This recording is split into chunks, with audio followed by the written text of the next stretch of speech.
You referred us to the letter by KEMSA terminating that bid. Do you remember? Yes. Can you draw us to that letter, the volume number and the page where it is?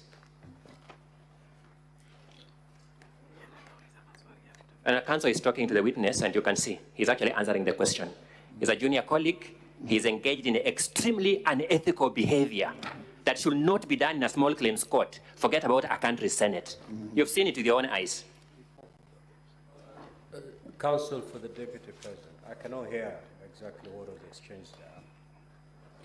And therefore, I don't have the benefit of what was exchanged, and I'm not in a position to rule on it. Okay. Now, the more interesting one is at paragraph 78A. You'll be told that His Excellency bullied Kenya Medical Supplies Agency officials into awarding a tender for the supply of mosquito nets to Crystal Limited. Good people, Crystal Limited was not even a bidder for that tender. He pressurized people to award it to somebody who is not even a bidder for that tender. I observed it will move from the false through the ridiculous to the embarrassing. Those of us who understand this motion for what it is, understand why these panel beating maneuvers are being tried here. The motion as presented and approved by the National Assembly will remain in our constitutional history as the most embarrassing motion ever approved by a House of Parliament in the Commonwealth. We respectfully submit. You'll be told at paragraph 58 that His Excellency is reasonably suspected to be the principal beneficiary of what are called dubious transactions by Lusona Events Limited. You will then go to the allegations on Lusona Events Limited, and you want to see those transactions, how are they terminating to the Deputy President? You'll not come across any connection. They'll just say, a director of this company withdrew some money from his own company. The Deputy President is a director. None of his family members are director. That person withdrew money from his company, bought a motor vehicle in his own name. The mover will say, I'm therefore drawing a reasonable conclusion that the Deputy President is the beneficiary of this. Good people, the word reasonable has meaning known to law. I submit very respectfully that this falls short of the definition of the word reasonable suspicion. I submit it actually gravitates towards unreasonable suspicion. Now let's look at this. You'll be told that His Excellency has acquired 40 acres of land in Kakuret, Kamburaini, in Nyeri. Evidence before you will show that this is land that the Deputy President, in fact, bought from a current member of the National Assembly. So he knows that member. In 2015, before he even joined state office as a member of parliament, you are told that the purchase of this land in 2015 shows that in the last 2 years, the Deputy President has amassed immense wealth. I began by saying, let's be elementarily decent. One of the most frustrating things about preparing for such a hopelessly conceptualized, hopelessly crafted, and hopelessly presented case is that you begin doubting yourself because you begin wondering, what am I not seeing? Land bought from a sitting member of the National Assembly in the year 2015 is supposed to be evidence that in the last 2 years, His Excellency Rigathi Gachagua has amassed immense wealth from the office of the President to acquire that property. Now, let's look at paragraph 45G. You'll be told that His Excellency has acquired 80 acres of land in Meru County. No land registration number is provided. Not even an affidavit of a neighbor who says, I know yes, this land is my neighbor. Just an allegation by the mover of this motion like that. And the Swahili say, ukistaajabu ya Musa utaona Firauni. This mover of this motion stood before the National Assembly and said, just believe me for this statement as it is. The first joke. The second joke, the National Assembly actually believed him and approved the motion. You'll be told that paragraph 45H, that His Excellency has acquired a dairy farm in Nyandarua County. Now, I guess we all have a common understanding what a dairy farm is. His Excellency has no dairy farm in Nyandarua County. The move of this motion does not give us any evidence of this dairy farm in Nyandarua County. You'll be told that His Excellency has used the office of the Deputy President to corruptly influence unnecessary and expensive renovation of his official residence in Karen and Mombasa. What will shock you is this, good people. The contract for the renovation of the official residence of the Deputy President was signed by the controller of State House. Unless the move of this motion wants to make a claim that the Deputy President conspired with the State House to have this contract executed. Number two, it will be known to all of us as members of Parliament that the money for renovation of this official residence was approved by the National Assembly. Is the National Assembly conceding that it approved money for unnecessary expenditure by government? How can the National Assembly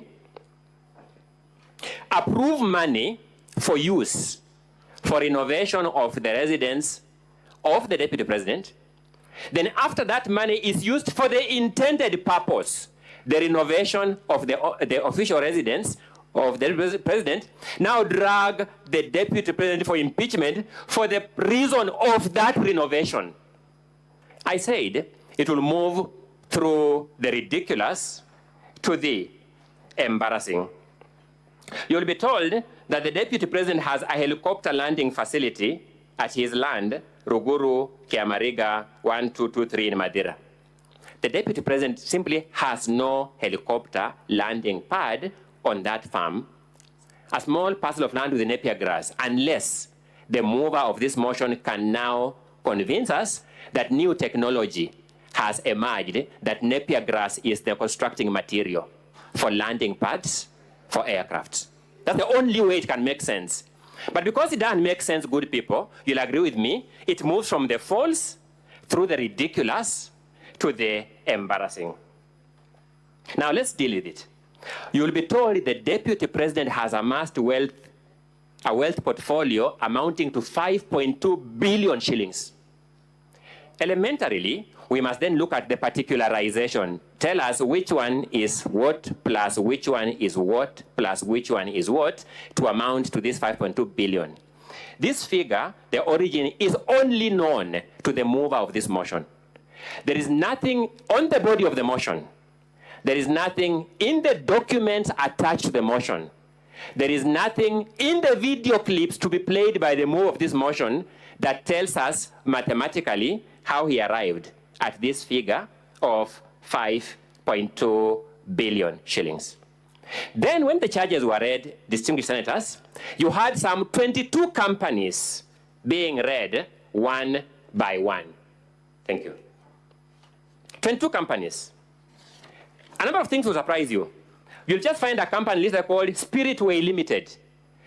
Nothing in this motion tells us what wrong has this company done. Nothing in the motion, completely. It just listed there the way it is. Fortis Vis Group Limited.